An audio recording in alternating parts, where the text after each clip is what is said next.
أعوذ بالله من الشيطان الرجيم. بسم الله الرحمن الرحيم.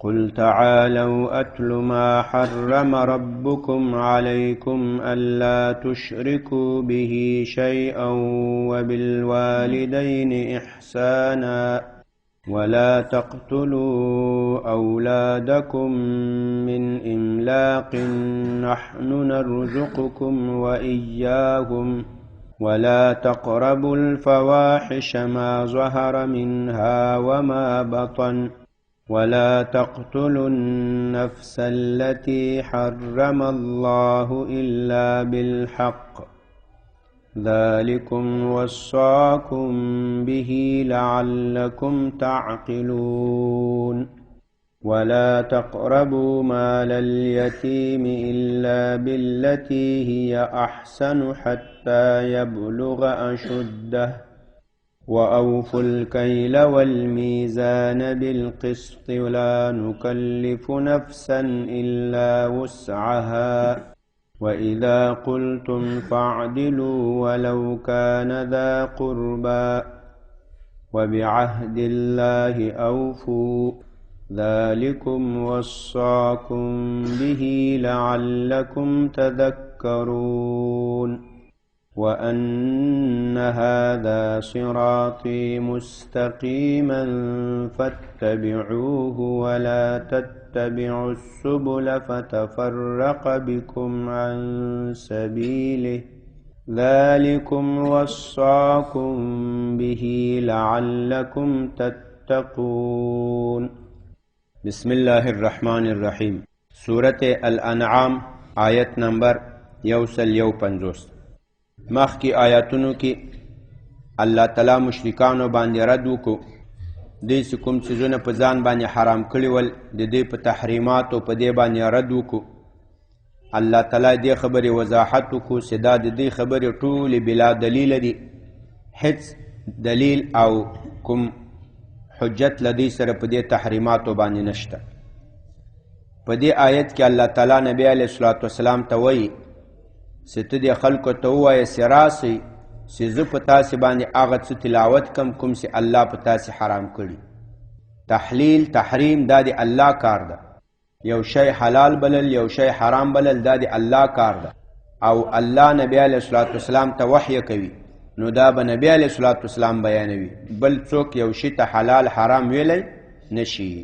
الله تعالی فرمایي قل تو اوائے اے نبی صلی اللہ علیہ وسلم تعالو راشی بیاید اتلو ز تلاوت کما اتلو یتلو تلاوتا قراءت توی تلاوت توی ز تلاوت کما زول ولم ما بخانم ما اغتزنا حرم ربکم سیاغ حرام کلی تاس پروردگار علیکم تاسو بانی راشی سز محرمات تر تلاوت کم سی اللہ تعالی پتاس حرام کلی اغا کم چیزونه دی الله تشرکو دا ستاسې به شریک نه جوړوئ به الله تعالی سره شیئا یو شی. اول به الله سره شریک نه جوړوئ، نه په ذات کې داسې به نه وایئ د الله په شان نور الهه شته، نه په صفاتو کې د الله صفات به غیر الله ته نه ثابتوئ، نه په عبادت کې له الله سره به د غیر الله عبادت نه کوئ.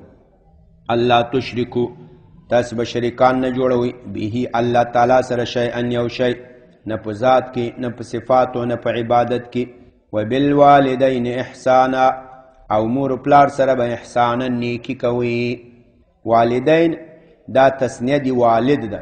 والد اصلا پلار ته وایي، مور ته والدتون وایي، خو تسنیه دی دواړو په طریقې له والد نه جوړه کړي. تغلیب دی والد کړی په والده باندې. بیا د احسانا دا مفعول مطلق د فعل محذوفه. واحسنوا بالوالدین احسانا او تاسو نیکی وکړئ له مور و پلار سره احسانا په نیکي. ظاهرا دلته یو سوال کیږي چې الله تعالی خو دلته محرمات بیانوي، نو هغه شرک خو رښتیا یو حرام چیز شو، هغه بیان کو چې الله سره شرک مه جوړوئ. او د مور و پلار سره احسان کول دا خو له جملې د محرماتو نه ده، دا خو له جملې د واجباتو نه ده. نو دای ولی په دې منځ کې بیان کو وای دلته اصلا ذکر خو د احسان او سوسیتاس مور او پلار سره نیکی کوي په نیکی، خو مراد جنې هغه نقیض ده، یعنی دوی سره دوی ته تکلیف مه رسوئ، دوی ته ضرر مه رسوئ تر څو په محرماتو کې داخل سي. وبالوالدین او نیکی کوئ مور و پلار سره احسانا په نیکي. موږ تاسې ویل دا احسانا مفعول مطلق ده لپاره د فعل محذوفه. واحسنوا بالوالدین احسانا او نیکی وکئ مور و پلار سره احسانا په نیکي. قرآن کریم کې تقریبا 3 ځایه د الله تعالی له عبادت و بندګي نه وروسته د مور و پلار اطاعت ذکر ده. یو په هغې کې دا ده، له دې نه د مور و پلار هغه حقوق معلومیږي چې دا مور و پلار څومره لوی حق لري. اول د الله عبادت ده، توحید ده، بندګي ده، بیا د مور و پلار اطاعت ده، بیا د مور و پلار فرمان برداری د خبر منل دي. د یو ځای دلته ذکر سوی، 2 ځایه نور هم داسې راځي. ولا تقتلوا او تاسې مه وژنئ اولادکم دا خپل بچیان. اولاد دا جمع دی ولد ده، ولد بچی ته وایي. دا خپل بچیان مه وژنئ من املاق له لوږې نه. املاق دا لوږې ته وایي. مشرکانو به له لوږې نه بچیان مړه کول، چې بیا به دا له ما نه روټۍ غواړي، خوراک به غواړي، څښاک به غواړي، هغه به یې مړ کړو. الله وایي دا کار مه کوئ. نحنو نرزقکم موږ روزي درکوو تاسو ته، و ایاهم او دا د تاسې بچیانو ته. که ته له دې ویرې نه بچیان مړه کوې چې بیا به زه دې ته خوراک څښاک برابرولی نه شم، هغه روزي موږ تاسې ته هم درکوو، تاسې بچیانو ته هم درکوو. ولا تقتلوا ونکشید اولادکم پسرای خود را من املاق از وجه گرسنگی. نحن ما که هستیم نرزق روزی میدهم شما را و ایاهم و امی پسرای شما را. ولا تقربوا او منزدیکیږئ الفواحش بے حیائی وته. فواحش دا جمع دی فاحشتون ده، فاحشه دا بے حیا کار توایی. فواحش جمع دی فاحشتون ده، فاحشتون دا بے حیا کار. تاسی منزدیکیږئ الفواحش بے حیا کارونو ته. دلته ویل وای بے حیا کار ته نزدیکیږئ ما، داسې ونه ویل ولا تفعلوا الفواحش بے حیا کارونه کوئ ما، بے حیا کار ته نزدیکیږئ ما، یعنی شاوخوا مه ورسره ګرځئ. و زنا ده، داسې نه چې زنا مه کوئ، زنا یو فاحشه ده، یو بے حیا کار ده. زنا ته به نزدیکیږئ هم نه، پردۍ ښځې ته به اشارې مشارې هم نه کوې، مسیجونه به هم نه لیږې، مسکالونه به هم نه ورکوې، ورته ګورې به هم نه، تعلقات به هم نه ساتې، ور نزدیکیږې به هم نه. دارنګه نور محرمات، نور فواحش بے حیا کارونه، هغو ته به نزدیکیږې نه. که نزدې شوې بیا پکې واقع کیږي، ځکه هغه ګناه فاحشه هغه بیا کشش لري، بیا جاذبیت لري، بیا تبسې ورکاږي. ولا تقربو او تاسې مه نزدیکیږئ الفواحش بے حیا کارونو ته. ما هغه بے حیا ظهره چې هغه ښکاروي منها د دې بې حیایونه، وما او هغه بې حیا بطن چې هغه پوشیده وي. د دې مختلف تفاسیر کړي. اول دا مه نزدیکیږئ فواحش و بې حیا کارونو ته، ما هغه بې حیا چې هغه ظهره ښکاروي، خلک یې ښکاره کوي. لکه دا بعضې خلک ښکاروي، ډمتوب کوي، سازو باجې دنبوري وي، فاحشه خانې وي، بل وي. دا ښکاره فاحشو ته مه نږدې کېږه. وما او هغه بطن چې هغه پوشیده وي، بعضې ناروا کوي، زناګانې ناروا کوي خو پټې کوي، ته یو ته مه نږدې کېږه، نه ښکاره او نه پوشیده. یا تاسې مه نږدې کېږئ هغه فواحشو بې حیایو ته چې هغه ښکاره وي، د لاس د پښو د دغو کار وي، هغه چې هغه پوشیده وي، په زړه کې پټې پټې بې حیایانې وي.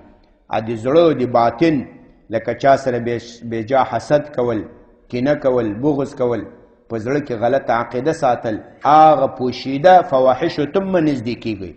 ظاهر او باطن دواړه پاک کړئ.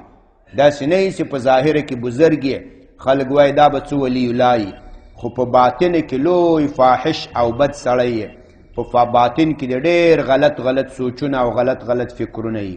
نه له دواړه قسمه بهاییو نه ځان صفا که، ظاهر او باطن دواړه پاک که. ولا تقتلوا النفس او مه مړ کوئ النفس دا نفس بشري. داسې نه دی ویلي مسلمان مه مړ کوئ، ولا تقتلوا النفس نفس بشري به نه مړ کوئ. که مسلمان وو، که کافر وو، که ذمي وو، که هندو وو، که یهودی وو، که نصرانی وو، دا به یو هم نه مړ کوي الا التي اغه حرم الله، کوم چې الله حرام کړی، کوم نفس الله حرام کړی هغه به نه مړ کوي الا بالحق، مگر په حق سره. که الله ویلي و چې مړ کوئ بیا یې مړ کولی سي. مثال یو سړي زنا وکړله او دی محسن و، نکاح یې کړې وه، کور بیبي دا هر څه برابر ول، بیا د زنا وکړه، دی ګیر سو یا یې اقرار وکړو، قاضي پې فیصله وکړه چې په دې د تیږو باران وکړي، بیا یې پې وکړه، سنګسار یې کړه، رجم یې کړه. یا یو سړي قتل عمد وکړو، مثال د تا قریب درته مړ کړو عمدن قصدن، قاضي دا سړی ګیر کو، فیصله د قصاص پې وکړه، نو تا ته بیا حق شته دا د خپل پلار، د تره، د زوی، د ورور دا قاتل دا قصاص کې، ځکه حق یې مړ کوي.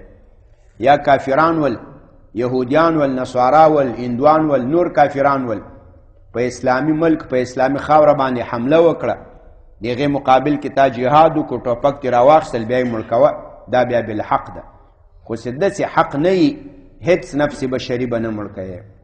ولا تقتلوا النفس، او مه مړ کوه دا نفس بشري التي اغه حرم الله، کوم چې الله تعالی حرام کړی ده، الا مگر مړ کولی سي بالحق، په حق باندې، چېرته چې الله جواز ورکړی وي.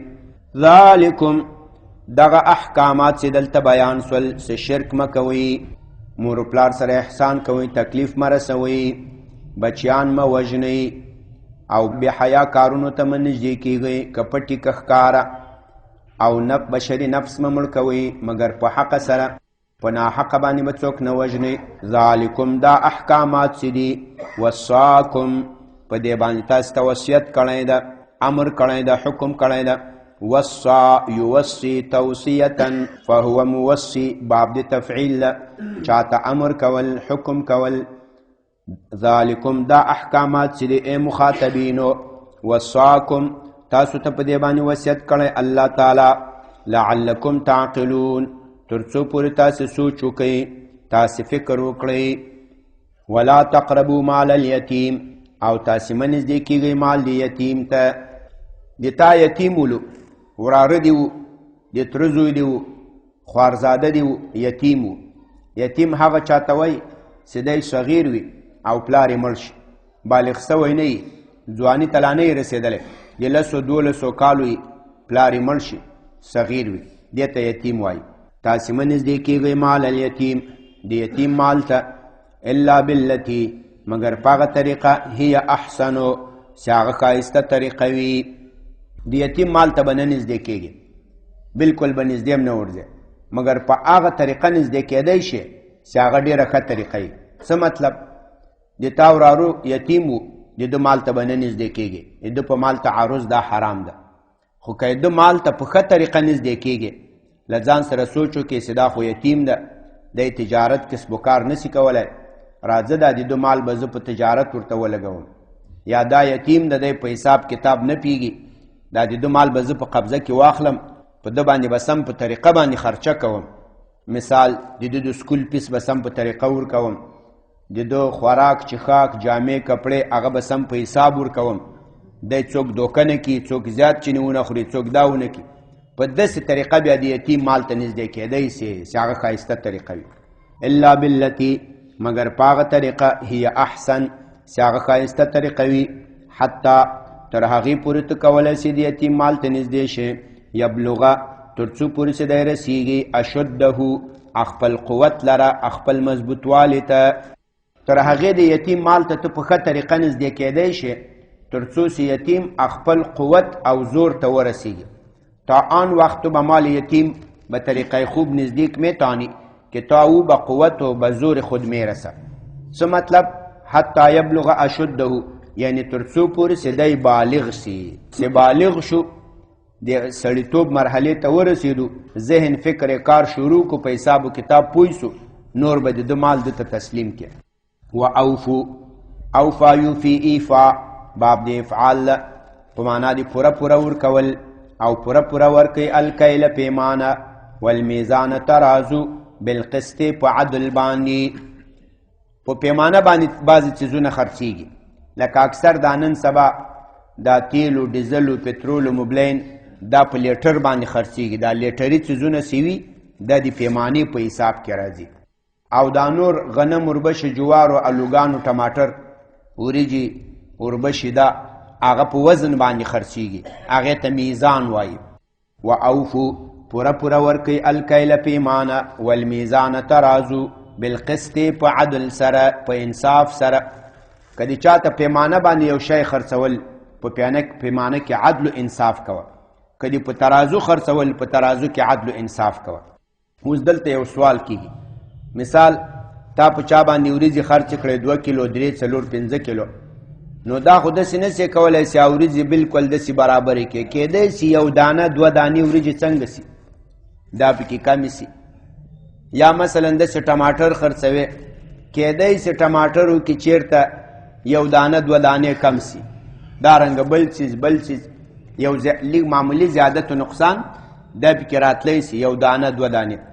الله تعالی وایي په دې الله نه نیسي، هغه برابروالی مساوات چې تا په قدرت کې نه وي، د تا په توان کې نه وي، په هغې باندې د الله نه نیسي. لږ زیادت و نقصان باندې د الله بیا نه نیسي. لا نکلف نفسا، موږ تکلیف نه ږدو، موږ مشقت مسؤلیت نه راولو نفسا په یو نفس باندې، الا وسعها، مگر د اندازې د طاقت دی، د اندازې د توان دی. لا نکلفو، ما تکلیف نمی آوریم نفسا به یک نفس بشری، الا وسعها، مگر به اندازې توان او. نو که په پیمانه کې یو دانې 2 دانې زیاتې وي، یا په طول کې یو دانه 2 دانې وریجې زیاتې وي، یا 4، 5، یا مثال یو په دړۍ کې یو څه کم ولې، په دې بیا الله نه نیسي. هغه شی چې هغه د تا په وس کې نه وي، د هغې برابروالی، په هغې بیا الله نه نیسي. و اذا قلتم، او کله چې تاسې خبره کوئ، فعدلو، عدل کوئ. د خلکو منځ کې د خبره کوله، مثال 2 کسانو د دې منځ کې څه لانجه وه، تا ته یې وویل چې راسه د موږ منځ کې فیصله وکړه. نو دا یو د تا ترو او دا بل تا نه پېژندل، پردی سړی و. نو ته چې د دې منځ کې خبره کوې، صلح کوې، ته به دې ته نه ګورې چې دا مې تره ده، دا مې ورور ده، دا مې کاکا ده، دا مې ماما ده، او دا پردی سړی ده. دې ته به نه ګورې چې دا د ما مسلکي ده، مثال دا دیوبند نظریه والا ده او دا بریلوی ده. دې ته به نه ګورې چې دا سلفي ده او داسې د دیوبند نظریه والا ده. ته به حق ته ګورې، قریب ته، بعید ته، لرې ته، خپل ته، دوست ته، ملګري ته، مسلک والا دې ته به نه ګورې، حق ته به ګورې.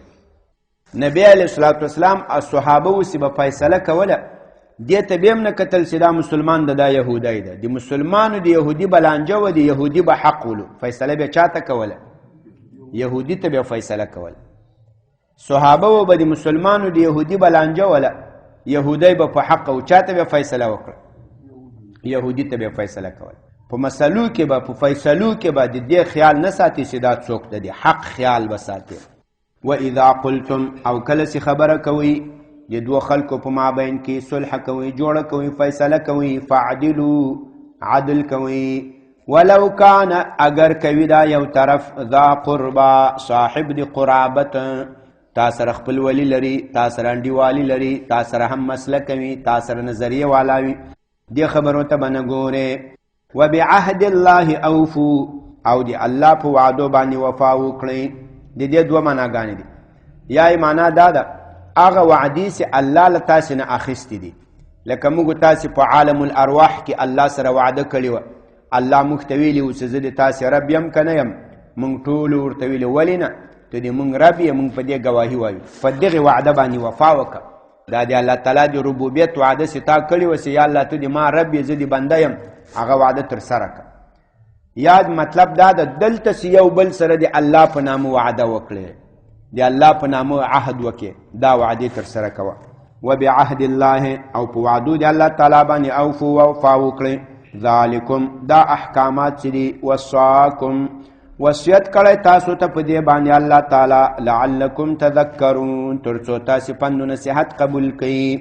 وان هذا، او یقینا دغه احکامات چې دا دلته بیان شول، دغه احکامات چې دي الله تعالی وایي صراطي، دا زما لاره ده، مستقیما سیده. وایي دغه احکامات چې دلته بیان شول، الله وایي دا د ما خواته سیده لاره ده.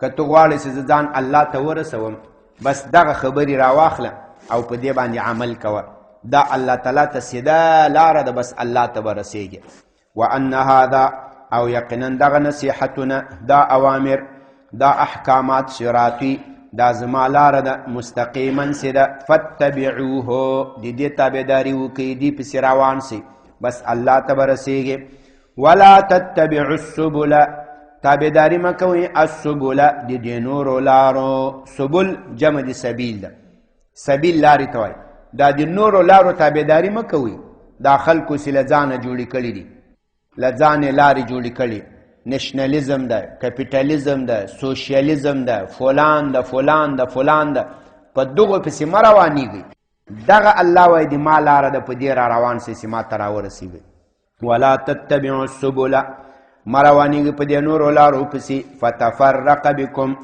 هغه به تاسې ډلې ډلې کي ډلې ډلې والی به وکړي په تاسو سره عن سبیله د الله له لارې نه تاسې دې خبرې ته لږ ښه سوچ وکړئ صحابه کرام دا ټول یو خلق ول صحابه کرام یو مسلمانان ول همدا وجه ده چې اسلام د دنیا لرو بر ته ورسول ای خواته تر کاشغرو سینکیانو چاینا پورې اسلام ورسول او مغرب پلوی تر الجزایر پورې ورسول شمال پلوی تر بخارا او سمرقند او انګشت چچنیا ترغج پورې ورسول جنوب پلوی تر یمن او سمندر سی خواته ذات نور ملکونه نول ولی اوغوی دا یو اسلام را ټینګ کړی دی الله لاره را ټینګ کړی و ډلې نه پکې جوړې دي موږ دا پرېښودلي دي نورې قصې هم راغوره کړي دي څوک په یوه روان ده څوک په بله روان ده ډلې ټپلې جوړې سوي دي ولا تتبعوا السبل او تاسو تابعداري مه کوئ د دې نورو لارو فتفرق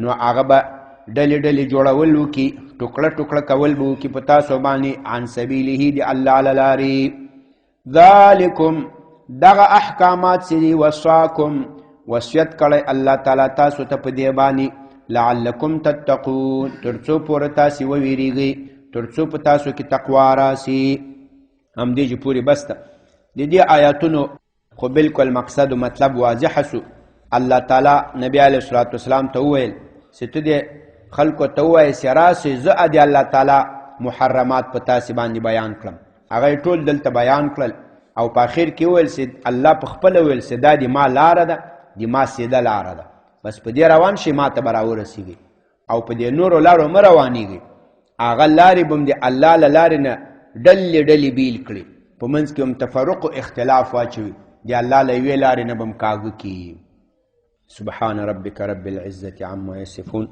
وسلام على المرسلين والحمد لله رب العالمين یا الله د قرآن کریم دا ترجمه و تفسیر خپل حضور کې قبول و منظور کې که څه زیادت و نقصان شوی یا الله تی موږ ته معاف کې یا الله تا په سیده لاره باندې موږ روان کې تا په سیده لاره باندې د روانېدلو توفیق هم یا الله نصیب کې یا الله له دې نورو لارو نه کوم چې تا له لارې نه مخ کږوي له هغې نه م وساتې یا الله د نیکو اعمالو توفیق هم نصیب کې دنیا و آخرت سعادت هم نصیب کې ظاهري باطني ټول مرضونو تم صحت و عافیت نصیب کې بچان لورګان زامن راته نیکان صالحان د دین خادمان جوړ کې یا الله د مجاهدینو د اسلام حافظ و ناصر مددگار شي کافران ظالمان کوم چې اسلامي ملکونو کې شر و فساد غواړي یا الله ته تباه برباد نیست و نابود کې مسلمانو په منځ کې اتحاد و اتفاق پیدا کې یا الله د کافرانو غلط پروګرامونه د سائس مکرونه چالونه یا الله په خپل حکمت و فضل سره شنډ کې یا الله